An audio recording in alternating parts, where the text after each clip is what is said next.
Good morning, students.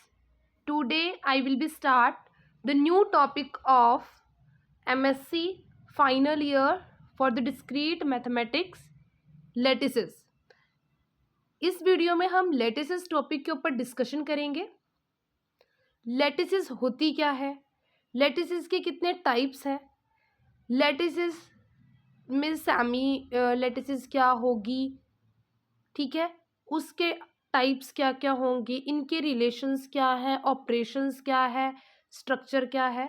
इस type से हम अब लैटिसेस थ्योरी स्टार्ट कर रहे हैं डिस्क्रीट मैथमेटिक्स की। तो लैटिसेस के बारे में ब्रीफली एंड डीपली देखेंगे कि किस टाइप से लैटिसेस हमारे लिए डिस्क्रीट मैथ में वर्क करती है और किस टाइप से हम पोसेट वाले रिलेशंस में इनका यूज़ करते हैं। अगर आपको पोसेट के बारे में नहीं पता तो मैं आपको एक एडवाइस दूंगी कि आप पहले पोसेट को अच्छे से समझ कर आएँ, उसको अच्छे से क्लियर कर आएँ कि पोसेट क्या होता है, पोसेट में रिलेशन क्या है, पोसेट बनने के लिए क्या क्या रिलेशंस, क्या क्या कंडीशंस हमें सेटिस्फाई करनी होती है। क्योंकि अगर आपको पोसेट क्लियर नहीं है तो आपको लैटिसेस में कुछ समझ में नहीं आने वाला, क्योंकि लैटिसेस का जो बेस है वो पोसेट ही है एक टाइप से। तो आप पहले पोसेट के बारे में डिस्कशन कर आएँ, पोसेट के बारे में थोड़ा रिकॉल, थोड़ा उसकी नॉलेज लेकर आएँ, उसके बारे में थोड़ा इन्फॉर्मेशन गेन करें। देन उसके बाद आप लैटिसेस के ऊपर वर्क करें, उसको सीखें और उसके बारे में आगे स्टडी करें। तो without waste of any time we have to start this lecture. Lattices lattices हमारे पास टू टाइप से होती है। लैटिसेस एक वर्क करती है एज अ पोसेट एंड एक वर्क करती है इन अलजेब्राइक स्ट्रक्चर। ओके, पोसेट आप रिकॉल कर चुके हैं जो आपकी तीन कंडीशंस को सेटिस्फाई करता हो, that is reflexive, antisymmetric and then transitive. ठीक है, तो आपके पास लैटिसेस एज अ हम पोसेट देखेंगे and as a algebraic structure देखेंगे। अलजेब्रिक स्ट्रक्चर क्या होता है इसको हम नेक्स्ट वीडियो में डिस्कशन करेंगे। In this video we have to discuss only lattices as a पोसेट।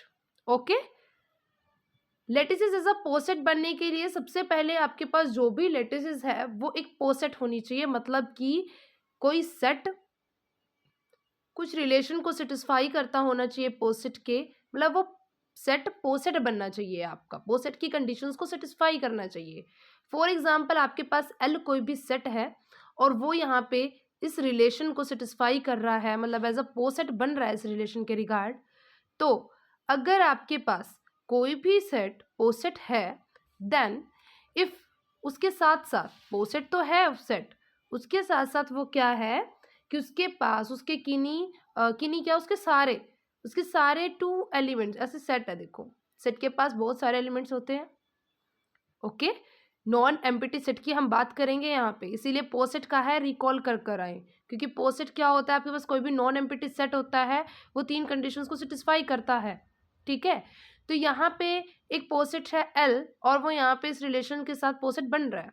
ठीक है, तो इसको लैटिसेस कब बोलेंगे हम पोसेट को, जब इसके अंदर दो एलिमेंट्स, ओके स्टूडेंट, इसके कोई भी दो एलिमेंट नहीं, इसके सारे एलिमेंट, इस सेट के सारे एलिमेंट्स एक ना एक सुप्रीमम और एक ना एक इन्फीमम उनमें एग्जिस्ट करता हो, मतलब हर एक इंटरवल के लिए बोल दो आप, या फिर हर एक टू एलिमेंट्स, अगर आप इस सेट के, इस एल सेट के लिए मान लो बहुत सारे एलिमेंट्स हैं और उसके अंदर से आप एक एक टर्न करके दो इंटरवल्स लो उसके, मतलब टू एलिमेंट्स को लो और उसमें आप एक सुप्रीमम और एक इन्फीमम एग्जिट करवाओ, मतलब कि list upper bound greatest lower bound उस सेट का एग्जिट करे और स्टूडेंट वो इस टाइप से एग्जिट करे कि वो एल के अंदर ही हो, मतलब उसी सेट के अंदर सुप्रीमम और इन्फीमम आपको दोनों चीजें मिलेंगी। तो तब हम बोलेंगे कि वो पोसेट या फिर वो रिलेशन आपके पास क्या बनेगा, लेटिस बनेगा। इसकी बहुत सिंपल सी डेफिनेशन थी कि आपके पास कोई भी सेट पोसेट होना चाहिए और देन उसके सारे टू एलिमेंट्स के पास एक ना एक सुप्रीमम और एक ना एक इन्फीमम होना चाहिए उसी सेट के अंदर से। फॉर एग्जांपल सेट एल है तो उसी एल के अंदर से तब हम बोलेंगे कि वो हमारे पास एक लेटिसेस है। जैसे फॉर एग्जांपल हमारे पास एक चेन है, इसको आप एज अ रिमार्क भी ले सकते हैं, एज एग्जाम्पल भी ले सकते हैं। बच्चों आपके पास चेन क्या होता है, ये चीज़ आप पोसेट में कर चुके हैं कि चेन क्या होता है। अगर नहीं पता है, क्योंकि मैंने इस टॉपिक पे वीडियो नहीं बनाई है चेन एंड पोसेट के बारे में, मैं सीधा डायरेक्ट लेटिसेस के ऊपर बना रही हूँ, तो मैं बता देती हूँ वैसे कि चेन होती क्या है। चेन आपके पास एक ना एक कंपैरेबल होती है, मतलब चेन मतलब उसके लिए लेस देन इक्वल टू का रिलेशन सेटिस्फाई करता है, मतलब उसके पास कंपैरेबल नॉन कंपैरेबल एलिमेंट्स हो, मे बी कंपैरेबल, चेन के अंदर कंपैरेबल एलिमेंट्स होते हैं, ठीक है। तो चेन एक पोसेट भी है, उसके पास कंपैरेबल एलिमेंट भी है, मतलब कि सुप्रीमम और इन्फीमम एग्जिट कर रहे हैं। कंपैरेबल एलिमेंट का मतलब क्या होता है कि कोई रिलेशन सेटिस्फाई करना, मतलब कि लेस देन इक्वल का सेटिस्फाई करना, कि मान लो हम चेन के अंदर से दो एलिमेंट लें, उसके हर एक दो एलिमेंट के लिए for every A B we have या तो A less than equal to B है या B less than equal to A है, ठीक है ना। तो अब दो एलिमेंट है, अगर वो कंपैरेबल है तो उनमें सुप्रीमम और इन्फीमम दोनों चीजें एग्जिट कर रही हैं। तो आपके पास उसके लिए अगर मान लो यहाँ पे ए लेस हो जाए और बी ग्रेटर हो जाए, तो यहाँ पे जो लेस वाला है ये क्या काम करेगा, इन्फीमम का, और ये बी सुप्रीमम का। तो अगर हम इस फर्स्ट वाली कंडीशन के अकॉर्डिंग देखें तो आपके पास ए इन्फीमम है और बी, अगर बी लेस हो जाए तो बी इन्फीमम है। सेम सुप्रीमम में अगर बी बड़ा हो जाए तो बी सुप्रीमम है, और अगर ए बड़ा हो जाए तो ए इन्फीमम है। तो एक टाइप से चेन के एलिमेंट्स कंपैरेबल होते हैं, और अगर वो कंपैरेबल होते हैं तो वो इस कंडीशन को सेटिस्फाई करते हैं कि ए का रिलेशन बी से और बी का रिलेशन ए से, देन हमारे पास सुप्रीमम और इन्फीमम एग्जिट कर जाते हैं। इसलिए हम बोलेंगे कि एवरी चेन इज अ लेटिसेस। एक और यहाँ पे न्यूमेरिकल एग्जांपल है कि अगर हम D10 मतलब 10 तक के डिविजिबिलिटी चेक करें, D10 तक की 10 तक के एलिमेंट्स की डिविजिबिलिटी चेक करेंगे तो हम देखेंगे सबसे पहले विद रिलेशन डिविजिबिलिटी। तो 1 से लेकर 10 तक के 1 डिविजिबल है, 2 हम यहाँ से 10 के साथ डिविजिबिलिटी चेक करेंगे, ओके। 10 तक एलिमेंट्स की डिविजिबिलिटी चेक करेंगे स्टूडेंट्स, ठीक है। तो 1 1 से डिविजिबल, 2 2 3 तो नहीं, 4 नहीं, 5 होता है, 10 होता है, मतलब यहाँ पे हम 10 की डिविजिबिलिटीज की बात कर रहे हैं विद रिलेशन ऑफ डिविजिबिलिटी। तो ये एक पोसेट तो वर्क करता ही करता है। अब हम इसके सुप्रीमम और इसका इन्फीमम पता होना चाहिए। तो इसको सुप्रीमम और इन्फीमम कैसे लेंगे, सुप्रीमम के लिए आप एलसीएम निकाल लो और इन्फीमम के लिए उसकी जीसीडी निकाल लो। अगर आप इंटरवल्स के लिए सुप्रीमम निकालना चाहते हो तो एलसीएम निकाल दो, और अगर इन्फीमम निकालना चाहते हो तो जीसीडी निकाल दो। तो आपके पास D10 के एलिमेंट्स है 1 2 5 10, एक सेट है D, और उसके एलिमेंट्स का अगर हम सुप्रीमम निकालना चाहे तो एलसीएम निकाल लेते हैं। तो 1 का 1 का एलसीएम 1 आएगा, 1 का 2 का, 1 का 5 का, 1 का 10 का, ऐसे फिर 2 का 1 का, फिर 2 2 फिर 5 10 2 5, ऐसे हर एक एलिमेंट्स के लिए हम अलग अलग यहाँ पे सुप्रीमम निकाल रहे हैं और अलग अलग एलिमेंट्स के लिए इन्फीमम निकाल रहे हैं, मतलब उसकी जीसीडी निकाल रहे हैं। एक टाइप से हम यहाँ पे एचसीएफ ही निकाल रहे हैं, जैसे 1 का और 1 का एचसीएफ 1, फिर 1 का और 2 का एचसीएफ 1, 1 का एंड 5 का एचसीएफ दिस इज 1, 1 एंड 10 का एचसीएफ 1, फिर 2 एंड 1 का एचसीएफ 1, 2 2 का एचसीएफ 2। एचसीएफ मतलब इनमें कॉमन फैक्टर्स देख रहे हैं, 2 का और 5 का एचसीएफ 1, 2 एंड 10 का 2, मतलब इनके बीच में जो कॉमन फैक्टर का है 5 और 1 का एचसीएफ 1, 5 2 का एचसीएफ 1, 5 एंड 5 का एचसीएफ 5, 5 और 10 में क्या कॉमन है 5, फिर 10 और 1 के एलिमेंट्स में 1, 10 एंड 2 के एलिमेंट्स में 2, 10 एंड 5 के एलिमेंट्स में 5, 10 एंड 10 के एलिमेंट्स में 10।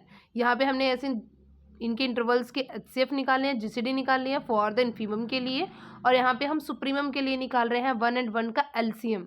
यहाँ पे एचसीएफ था, जीसीडी थी, और यहाँ पे हमारा एलसीएम था। 1 और 1 का एलसीएम 1, 1 एंड 2 का एलसीएम 2, 1 एंड 5 का एलसीएम 5, फिर 1 एंड 10 का एलसीएम 10। फिर ऐसे ही हम 2 के साथ हर एक नंबर को लेंगे, फिर 5 को और फिर 10 को। तो ऐसे हमारे पास एचसीएफ्स और एलसीएम्स दोनों निकल जाएंगे, मतलब इन्फीमम एंड सुप्रीमम दोनों आ जाएंगे।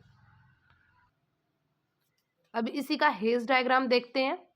हेज डायग्राम में क्या होता है, सबसे पहले हम उस एलिमेंट को रखते हैं जो हमारा सबके साथ है, जैसे 1 हमारा मेरा 5 के साथ भी है, 2 के साथ भी है, लेकिन 2 का और 5 का आपस में कोई रिलेशन नहीं है तो हम इनको सेपरेट रखेंगे। लेकिन 2 का और 5 का 10 के साथ रिलेशन है तो उसको 10 के साथ हमने ज्वाइन कर दिया। हेज डायग्राम फॉर लेटिसेस ये है, जो सारे एलिमेंट से ज्वाइंट है उसको नीचे, जो किसी भी एलिमेंट से ज्वाइन नहीं है मतलब जो सबसे बड़ा है, जो सबसे लास्ट एंड है वो ऊपर, और दो आमने सामने हमने ऐसे रखने हैं जिनका आपस में कोई रिलेशन नहीं है, देन उनको इस टाइप से ज्वाइन करना है कि आपके पास उसका रिलेशन पता लग जाए कि 1 का रिलेशन 2 और 5 से है, फिर 2 और 5 दोनों का ही रिलेशन 10 से है, बट इनका आपस में कोई रिलेशन नहीं है। तो ये आपका हिज डायग्राम है। अब यहाँ पे हम 2, 3, 4, 6 यहाँ पे भी हम बच्चे डिविजिबिलिटी ही देखेंगे with the relation of divisibility. तो यहाँ से आप कोई भी इसके 2 पेयर्स ले लो या फिर इन सारे एलिमेंट्स को, जैसे मैंने प्रीवियस आपको ये क्वेश्चन करके दिखाया है 1, 2, 5, 10 वाला इस सेट के लिए। तो जैसे इसमें मैंने एलसीएम्स और जीसीडी मतलब सुप्रीमम इनफीमम निकाले हैं ना, तो ऐसे ही आप इसके 2, 3, 4, 6 के भी सुप्रीमम और इनफीमम निकाल सकते हैं। तो उनमें कोई ना कोई रिलेशन ऐसा आएगा, कोई नंबर ऐसा आएगा जो इस सेट में से मतलब उस सेट में से बिलोंग ही नहीं करेगा। जैसे फॉर एग्जाम्पल इन्होंने यहाँ पे 2 और 3 आप ऐसे भी ले सकते हैं, वो बनाने की जरूरत ही नहीं है आपको टेबल, आप अलग अलग से, जैसे इसमें 4 एलिमेंट है तो आप जैसे पहले 2 पेयर ही उठा के ले लो 2 और 3। तो अगर आप 2 और 3 के लिए सुप्रीमम निकालें मतलब कि एलसीएम निकालें तो आपके पास क्या आएगा, 2 और 3 का एलसीएम क्या होता है 6। इसी एलिमेंट के लिए इनफीमम देखें 2 और 3, तो मतलब जीसीडी 2 और 3 की क्या आएगी, इट इज़ 1, लेकिन 1 तो हमारा इस रिलेशन के साथ है ही नहीं, तो क्या बनेगा, ये हमारा लेटिस नहीं बनेगा। तो हमें फर्स्ट ही ऐसे 2 एलिमेंट्स का इंटरवल या 2 एलिमेंट्स का पेयर ऐसा मिल गया कि जिसके पास एक ऐसा इनफीमम एक ऐसी जीसीडी है जो उससे बिलोंग नहीं करती। इसके अलावा आप इसके कोई भी 2 एलिमेंट्स ले सकते हैं 3, 4, 4, 6, या फिर आप पूरा टेबल जैसे प्रीवियस इसमें एग्जाम्पल में हमने देखा उसमें आपने टेबल बनाया हुआ था, तो उस टेबल के जरिए भी आप इसको निकाल सकते हैं। इसका हिज डायग्राम 2 और 3 इंटरवल्स के लिए ही बनाया गया है कि 3 और 2 आपस में कोई कनेक्शन नहीं है इनका, लेकिन 3 का 6 से है और 2 का भी 6 से है। 6 और 4 का आपस में कोई कनेक्शन नहीं है लेकिन 2 के साथ है, ठीक है। तो ऐसे 2, 4 और 6 से कनेक्टेड है और यहाँ पे 3 और 2 से 6 कनेक्टेड है। ऐसे इन्होंने एक और एग्जांपल 4 और 6 के लिए लेके आए हैं कि 4 और 6 इंटरवल के लिए चेक किया हुआ है कि इसका सुप्रीमम यानी कि इनका एलसीएम 12 आएगा और फिर इनकी जीसीडी एचसीएफ इनकी 2 आएगी। तो जो 12 है वो तो हमारा इस ए डायग्राम से बिलोंग ही नहीं करता, तो ये भी हमारा नॉट अ लेटिसेस आएगा। ओके, नेक्स्ट वीडियो में हम लेटिसेस देखेंगे एज अ अलजेब्राइक स्ट्रक्चर। इस वीडियो में हमने पोसेट के लिए देखा था, तो मेन जो मैं इन शॉर्ट आपको बताना चाहूँ वो क्या है कि अगर आप लेटिसेस को एज अ पोसेट देख रहे हैं, एज अ पोसेट अगर हम इनके ऊपर वर्क कर रहे हैं तो एज अ पोसेट हमारे पास कोई भी सेट, सबसे पहले तो नॉन एम्प्टी सेट पोसेट होना चाहिए। अगर वो पोसेट है तो उसके पास हर एक पेयर के लिए सुप्रीमम और इनफीमम एग्जिट करेंगे, और वो सुप्रीमम और इनफीमम कैसे निकालेंगे, with the help of LCM and HCF. तो इस टाइप से इन पर बेस हम काफ़ी सारे न्यूमेरिकल्स को सॉल्व कर सकते हैं। Thank for watching my video.